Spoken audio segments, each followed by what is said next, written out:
You're listening to the What the Wrestling Podcast, the show that brings you all things wrestling with your host, RJD.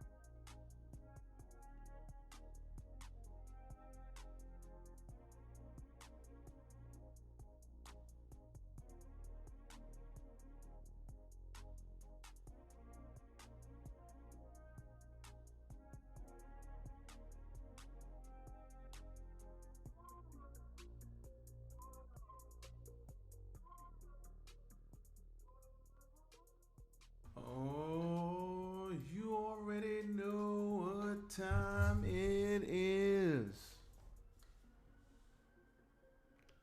Perfect.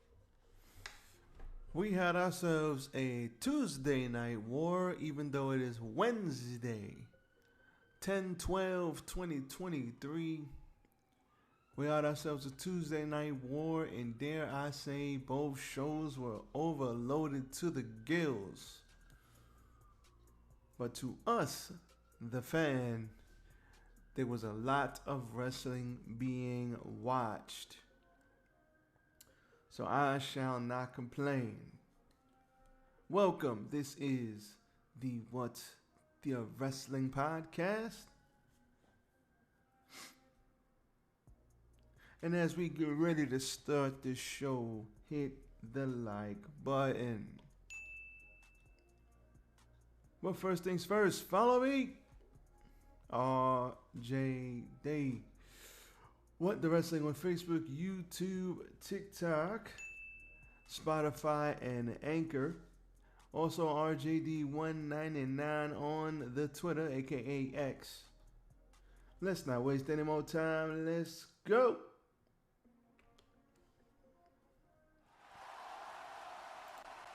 Yes. 'Tis I, RJD here. Welcome to What the Wrestling. And man, oh man, we got a lot going on. I cannot be more happy about the Tuesday night wars that are going on between AEW and WWE. We had NXT dropping a killer rating. And we'll get into that. We got Vince. What the hell? We got Vince McMahon, maybe not on the creative side of WWE no more. We'll get into that. And we'll talk about NXT and AEW on Tuesday. But first things first, hit the like button. Like, comment, share, and subscribe to the channel, What the Wrestling. Man. So let's talk about NXT. The NXT ratings are in. Wait. NXT ratings. Let's see. NXT ratings. That's Tuesday. NXT completely destroyed AEW Dynamite. But Jesus Christ, I mean, of course they did. So if we look here, Dynamite featured Adam Copeland's first match. They had an AEW women's match with Hikaru Shida and Saraya. We had an international championship match with Phoenix and Mox, which got changed to Phoenix and Orange Cassidy because Jon Moxley was not cleared. Hangman versus Jay White. We had a number one contenders match for the TNT Championship match. Bryan Danielson versus Swerve. Jericho versus Powerhouse. Toni Storm. Ready for her close-up. Love that character, by the way. MJF showed up to talk some junk.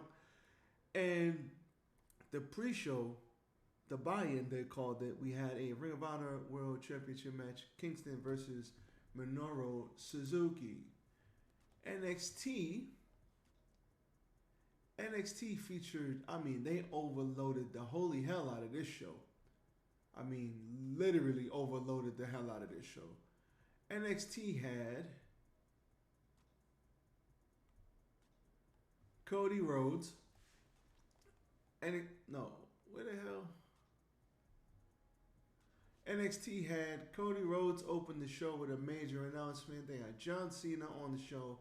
They had LA Knight as a special guest referee. They had Asuka versus Roxanne Perez, Butch Rich Holland and Tyler Bate, the big strong boy, in a pub rules match versus Gallus, Lola Vice, and Donnie Palmer.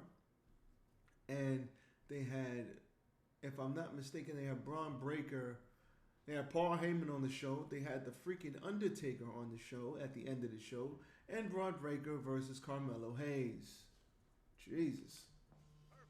And from what I was seeing, from what I was told, who the hell is calling me? Oh, I don't know why people calling me right now. From what I was told, the NXT line was around the block. There were NXT regulars that couldn't get in. But from what I was told, AEW, they had about 4,000. They were struggling to sell tickets. But that is not unusual for that place that they were in. So let's look at the actual ratings. So AEW earned a 609,000 viewers, down 24% from last week, with a 0.26 in that all-important 18 to 49 demographic. WWE NXT drew 921,000, up 7.5% from last week, with a 0.30 in the all-important 18 to 49 demographic.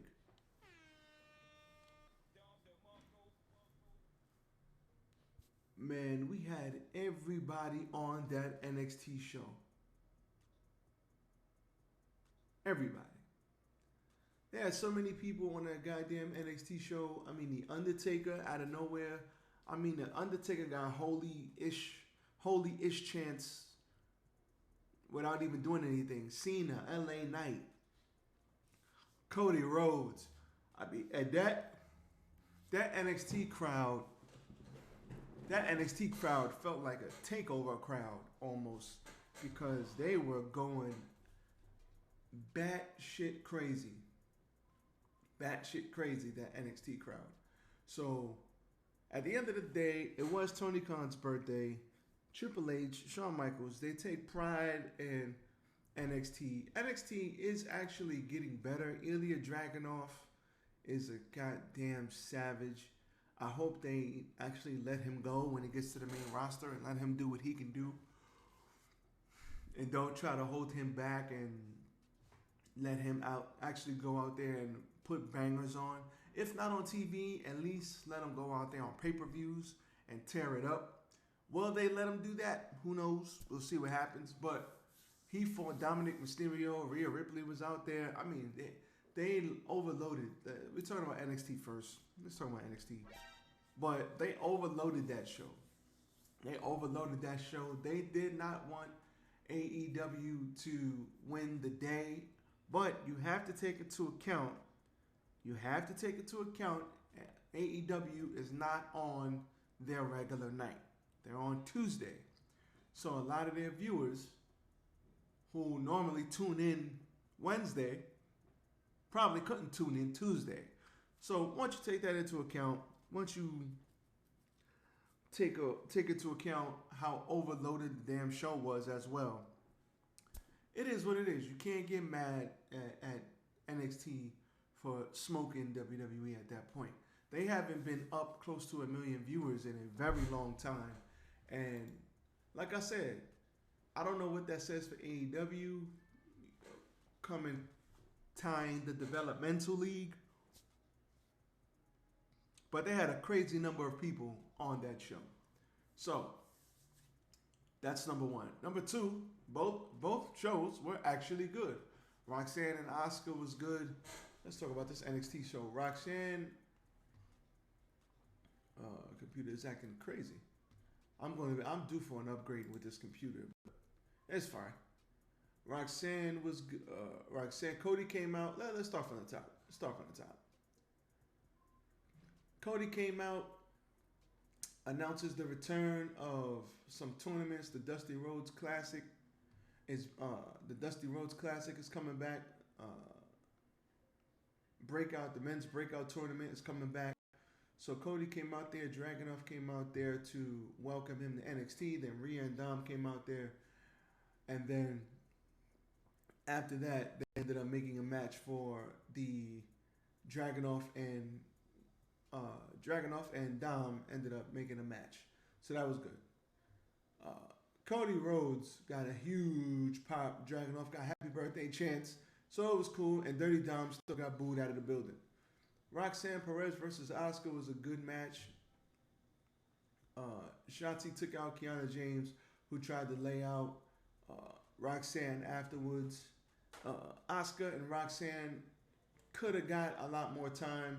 I think they could have really tore it up if they wanted to, but they only got a couple of minutes. It was fine for what it was. And Shotzi joined commentary, announced that she and Scarlett would be hosting Halloween Havoc Night 1. Looking forward to Halloween Havoc. And Asuka won that. We had a pub rules match, basically a hardcore match. Butch and Holland beat Gallus. This was all action. This was the first commercial break was about a minute before the 30-minute mark.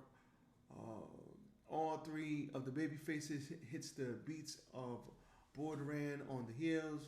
Later they got all submissions at the same time. They worked good together. You know, the Brawling Brutes and the Big Strong Boy. Love all of these guys. European wrestling at its finest. This was good. Cena came out, almost gave Braun Breaker at AA. Cena came out, the crowd genuinely was happy to see Cena, which they are most of the time. That was great. Braun Breaker came out. You know, most people can't see you. He's like, yeah, they can. Good stuff there. Cena will eviscerate you on that mic. You better be ready. Stupid. But backstage interview with Tegan Knox told Valkyria to give the next NXT Women's Championship match first, but the Valkyrie refused. So Cody Rhodes booked Bada Bing, Bada Boom Battle Royal next week to determine the number one contender of the tag match because of what the hell is Tony D? Yeah, we like Tony D. So that was good. Then we had the NXT Championship match, Ilya versus Dom. This was very good. We did have some shenanigans. Rhea Ripley distracted LA Knight, allowed Dirty Dom to rake the eyes. Mysterio slapped Dragunov, which set him off. The Mad Dragon basically beat the holy hell out of him.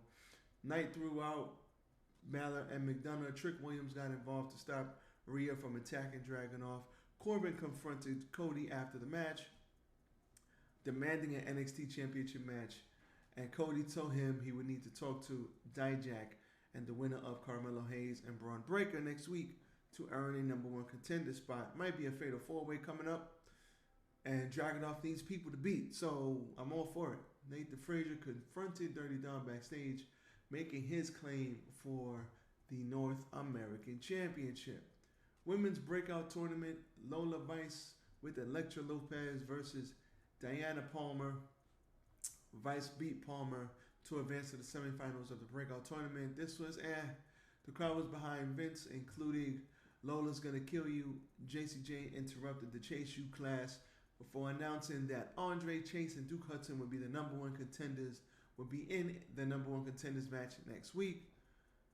Brian Pillman's son explained why he has now taken the last name King in WWE, highlighted his hatred of his father's legacy. Shout out to Brian Pillman Jr.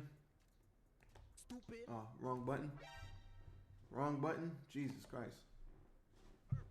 I hope he absolutely kills it in NXT and works his way up the ranks. He's going to be A-OK, I think, in NXT. Because he's good in the ring. Hopefully the character work is good. We'll see what happens. And women came up to Asuka later to show appreciation. And they had Stratton. Stratton also came up. As my thing is bugging out. Stratton also came up, got into it with Fallon Henley, interrupting her interaction with Asuka as well. Then we have Carmelo Hayes with John Cena versus Braun Breaker with Paul Heyman. This was solid. Cena talked to Melo and Trick Williams backstage before discussing his concerns. Heyman was speaking to Ava in a private room. He later gave Braun Breaker a pep talk. Breaker planted Melo with a military press slam for a near fall, but he tried to use steel pipes, but Cena took them away and punched Breaker, and Breaker hit the Melo don't miss after a code breaker on the outside. Tried to mess him up, but the American Badass came out. When that gong went off, everybody went crazy. Everybody went crazy. When that gong went off, basically knocked Braun Breaker out. Said there's always an older, bigger dog in the yard, or older, bigger badass. So don't push me. Very good stuff here. I would say NXT was a thumbs up show. Thumbs up show. So we're going to hit the thumbs up. They overloaded that show. They put everybody on it.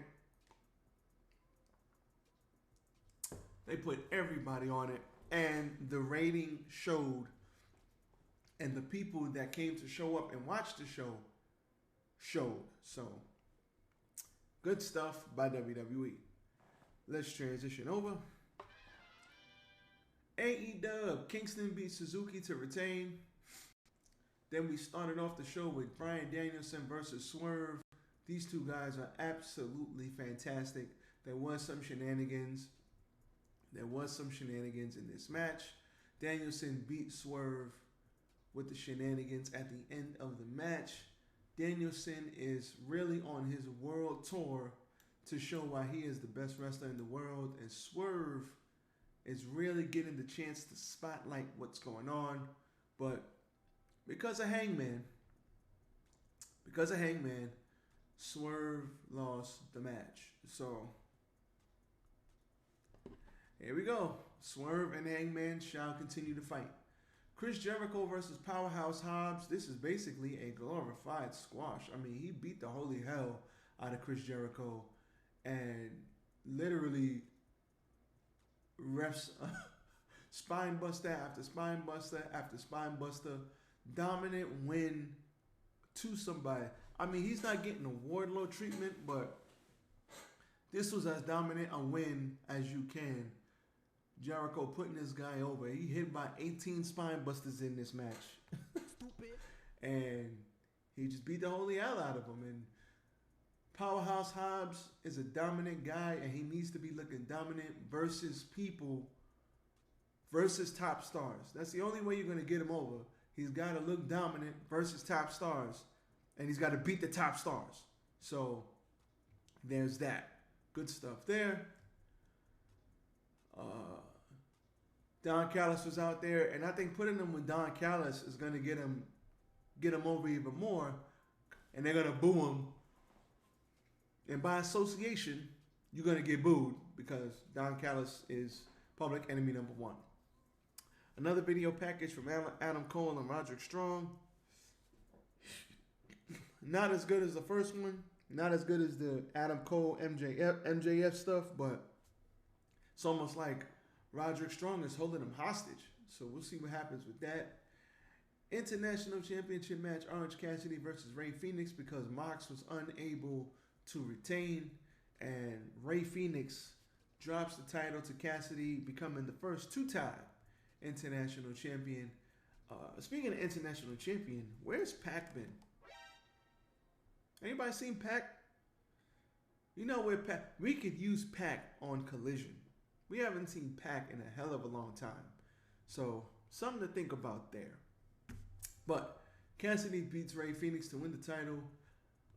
Really, really happy for Orange, but the fact that Mox got hurt, they got a lot going on here. They got that title up off of Rey Fenix real quick, but now what are they gonna do? Orange Cassidy gonna go on another run of 30-something freaking defenses? I doubt it. So how do you beat Orange Cassidy now when Mox comes back? Do you run it back with Mox and now Orange Cassidy loses again? Now Orange Cassidy takes a step down. I mean, how do they get past this? I don't know, but I'm interested to find out. So we'll see what happens there. We will see what happens there. Toni Storm introduced her first film, a silent one entitled Lovers Lament. It aired during picture-in-picture commercial break because the first 40 minutes had commercial-free, uninterrupted. So they had to put commercials somewhere, so they put it during the women's stuff. It is what it is. Then we had the Hangman versus Jay White and the Bang Bang Gang.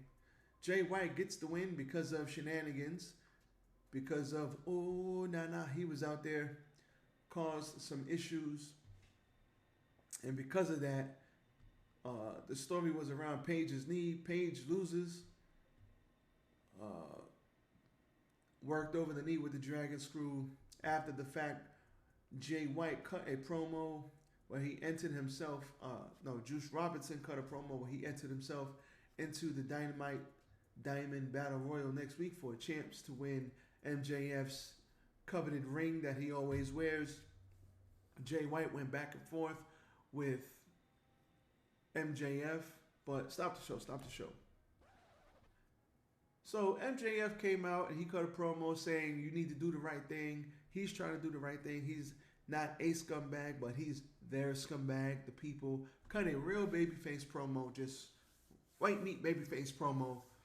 And Jay White says, listen, you want a chance to earn it back? You want to do the right thing? Well, you have your chance to do the right thing at Full Gear when you earn it back, if you can do it. Then maybe I'll give it back to you. Jay White is walking around with his title. But then Juice Robinson comes out with a roll of quarters. He comes out with a roll of quarters with MJF's name on it. And everybody got really upset at it. And if someone can inform me as to why, because I don't know. But I was looking on Twitter. And aka X.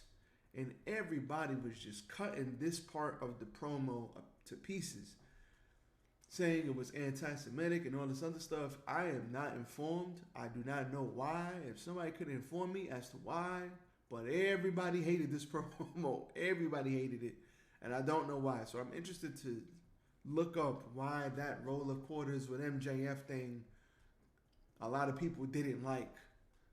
So somebody please explain it to me in the comments, because I really don't know, like legit. So that happened. Saraya versus Hikaru Shida. Saraya loses the title, and Hikaru Shida is the 3-time champ. Good to see Hikaru Shida winning the title in front of people. Decent match, not too bad. Saraya tried to cheat, but to no avail. Shida kicked out at 2, got sprayed in the face. People chanted "Holy Shida," so that was good.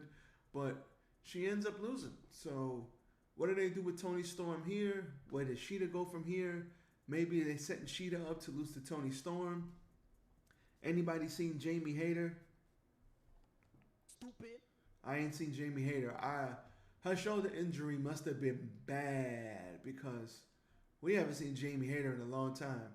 And I would love to see Toni Storm come back and then have the title for a while and then eventually lose it back to Jamie Hayter when Britt Baker welcomes her back, and then Britt Baker tries to get the title back from Jamie. That's what I would do. I'm talking about long term. I would have Shida drop it to Jamie Hayter, because everybody's going to be happy to see Jamie Hayter back. So we'll see what happens there. And then we had then we had Luchasaurus versus Adam Copeland. Adam Copeland got beat up in the beginning of the match, and they had themselves a good old match, man. So both men clubbed each other, relying on strikes to see. This was a better than expected match. We had a messed up interference, but from Cage, which set up the win from Adam Copeland. And then the beatdown at the end was thwarted by Bryan Danielson and the Blackpool Combat Club.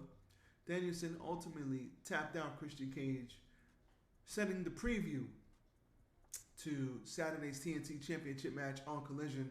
Bryan Danielson versus Christian Cage. Fully expect that one to be very, very good. Adam Copeland, at this point, is very good and very solid in what he does in the ring. And it's like, I look at him almost like I look at Cena. I didn't start appreciating how good Cena was in the ring until towards the end of Cena's career, when he was fighting with Roman and AJ Styles. When he was fighting with AJ Styles, that time I really started appreciating Cena. I knew he was always good on the mic, always, but then he started getting a little bit, he started cutting people up on the mic. And I'm like, oh man, Cena is a savage. I'm starting to appreciate Edge. I think Edge, after he came back and started doing the stuff with Randy and moving forward, he started, I don't know if he changed his style or he's working different, but I'm liking the back end of his career more than the front end. Now, obviously, you had the TLC stuff, you had Edge and Christian stuff, Rated R Superstar. Loved Edge doing that. But I'm talking about the in-ring work. I think he's doing some of the best work of his career, if not the best, since he came back from his hiatus. I don't know if he's just working smarter or if he's just, his psychology is on point, but I love what he's doing towards the end of his career. Shout out to Adam Copeland. So we got a lot going on for Collision. Overall, this show was good. Was it better than the NXT show? I don't think so. Nope. I enjoyed this more than I enjoyed NXT. That's just me. So it is what it is. Take that with a grain of salt. But at the end of the day, this was great, good stuff here. So with that being said, that's all she wrote. Triple H looks like he's back in charge of Monday Night Raw really quick. So reports are that Vince has been told to step away from creative. Emmanuel is the owner. He's got the majority. Vince now has a boss. So they're friends forever. And they know Vince might have been a detriment to the company, but you know, they did what they had to do. But reports are that people believe backstage that Triple H is now solely in the creative spot. With the return of DIY, we had a triple threat match on Monday Night Raw with Bronson Reed coming back with Ricochet. We know how high he was on them. We have, like I said, we got DIY coming back. Santos getting a lot of burn. You start to see Tegan Knox is on TV, and we know he was high on Tegan Knox. We got, even though she's got no heat because nobody thinks she could win because she's been off the TV for so long. But a lot of people, you're starting to see the rumblings of Triple H taking over. And I ain't mad at it at all. Not even a little bit. So let's hope Triple H is firmly in control. And he doesn't have to worry about Vince McMahon on the creative side. And he could slowly start turning WWE into the product that it should be, giving everybody a shot to do well, pushing the people that are actually good like he was doing in NXT. Let's see if this is true. If we keep seeing longer matches, if we keep seeing more wrestling, less talking, if we keep seeing long-term stories, if we keep seeing PLEs that only have 5-6 matches on them and they're only 3 hours, 3.5 hours, then we know who's in charge. But if we keep seeing goofy stuff, then we know who's in charge. So, with that being said, I am out. everybody enjoyed a lot of wrestling. We got SmackDown, we got Collision on Saturday. We got no review tomorrow, but we will be doing a review probably Sunday because I will be at Comic-Con. Then I got an event in the morning. So looking forward to all this stuff going down. So from me to you, RJD, I am out. Everybody be safe. Enjoy your Thursday. Peace.